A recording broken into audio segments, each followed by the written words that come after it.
Now, 3 of the 4 bodies of Israeli hostages in Gaza returned by Hamas late Tuesday have been identified following forensic examination.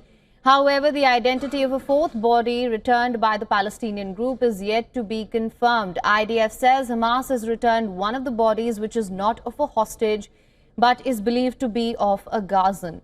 The transfer came after Israel urged Hamas to fulfill its part of the agreement and make the necessary efforts to return all the hostages to their families for proper burial. It warned that any delay or deliberate avoidance will be considered a violation of the agreement and they will respond accordingly. Already on Monday, Hamas had transferred the remains of 4 hostages just hours after releasing the last 20 living hostages under the ceasefire deal brokered by Donald Trump. Separately, a Gaza hospital said it received the bodies of 45 Palestinians handed back by Israel, also as part of Trump's plan to end the war. Under the deal, Israel was to turn over the bodies of 15 Palestinians for every deceased hostage return. Hamas is still holding the bodies of 20 hostages, which are expected.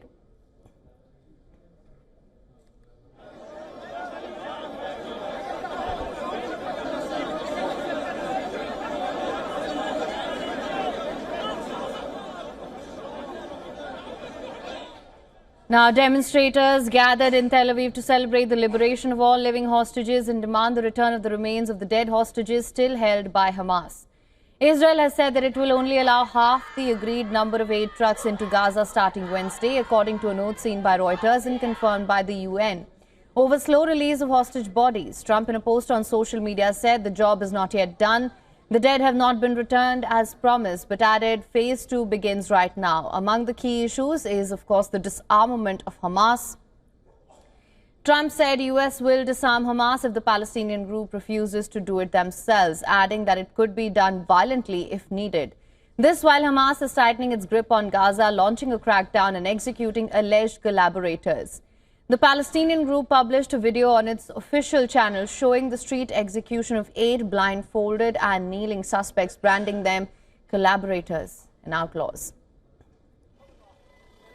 The footage apparently from Monday evening emerged as clashes were underway between Hamas's various security units and armed Palestinian clans in parts of the territory on the 5th day of a US-brokered truce between Israel and Hamas. And while this goes on the ground, nothing really seems to have changed there. Of course, the hostages are back. There's also much to be said about the peace summit, which was held in Egypt.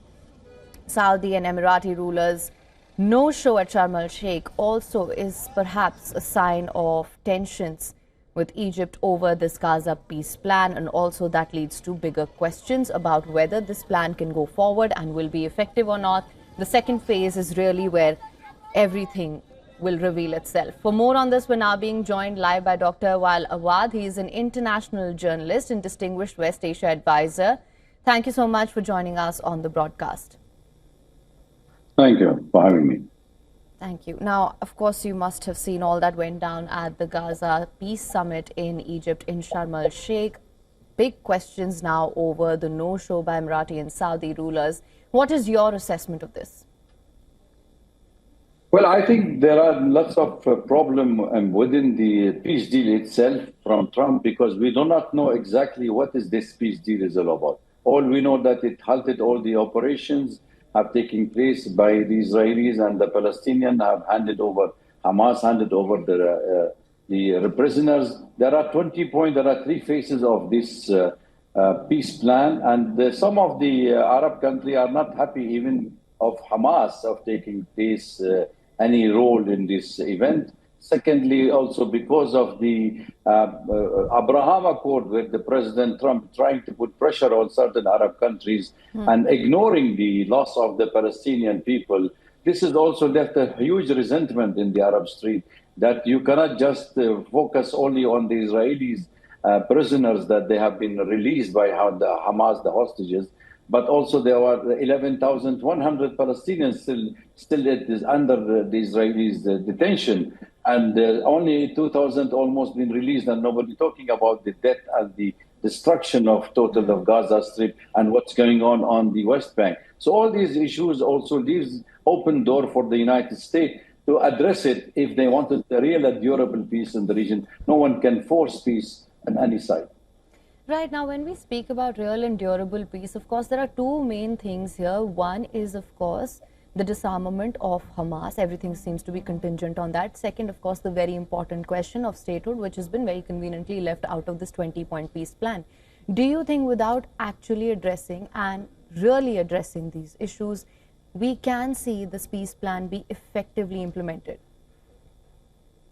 Look, saying him removing or dismantling Hamas, it is an impossible task because Hamas is one faction of a resistance force to occupation. Hamas took the lead in Gaza Strip after the election in the state, and they continue to be a power to reckon with. Tomorrow, let's say there will be an election in the Palestinian territories. Do you think that if Hamas comes, anybody can stop Hamas? I think what is addressing here is the Palestinian issue, not Hamas. Hamas is the pretext. Hamas has created this mess, what's happening currently in Gaza and the rest of Palestine. We all in agreement on that. But I will not say that Hamas is Palestine or Hamas is the Palestinian. Hamas is a faction of the Palestinian. Having said that, I would say that there has to be addressing of the Palestinian issue. Are we serious, Israel serious about a two-state solution? Are they going to implement UN Security Council resolution? Hamas will dissolve in its own because Hamas it is a creation of the occupation. Is nothing else. So therefore, if occupation and settlement end, Hamas is no more. And nobody is happy with Hamas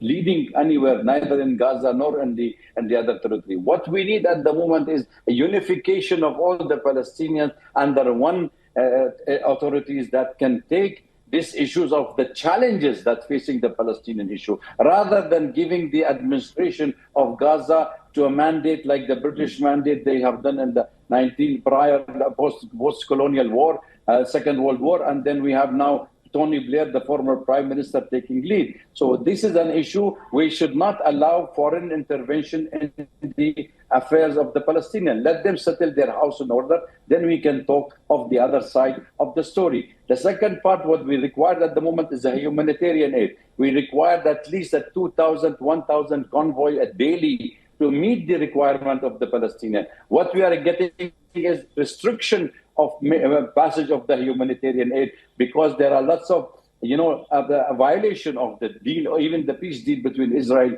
and the Palestinian and the brokers of the peace deal at the Arab countries. Because everybody thinking that Prime Minister Netanyahu will not honor fully this deal, and he's already putting restriction. There will be no infrastructure material or only limited number of aids will be allowed.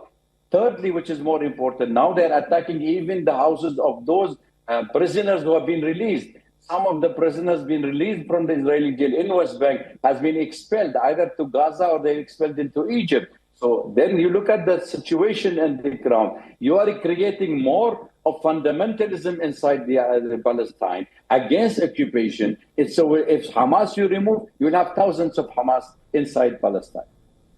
All right, of course, we are also hearing that the nephew of late Palestinian leader Yasser Arafat has returned to West Bank after 4 years of exile, outlining a roadmap to secure peace in Gaza that would include Hamas transforming into a political party and declaring its readiness to help govern. Now, you've also said that Hamas is a result of the occupation. So how do you see this? Well, I think that's what I said. The Palestinians now need to set their house in order because Mahmoud Abbas himself, his leadership and presidency is questionable because he has already finished his term and Israel kept on extending his stay. And I think the day will come when Israel will tell the Palestinian Authority to close their door in the West Bank. And I've been getting feedback from the West Bank and from Jericho that they are asking even the authority to remove some certain building. So if Israeli right-wing parties, Ben Gvir and Smotrich, go with their policy of annexing or the whole of West Bank or partially, then I think there will be creating a mess inside Palestine where they will be very difficult for the Palestinian Authority to survive. So unification of the Palestinian voices has to be on the card, and most of the Palestinians should come forward to set their house in order before they ask the international community or the rest of the world and the Arab world to help them. All right, so get their house in order and of course to address the issue of the Palestinian people. All right, sir, thank you so much for joining us on WION World is One with your insights on this. Thank you.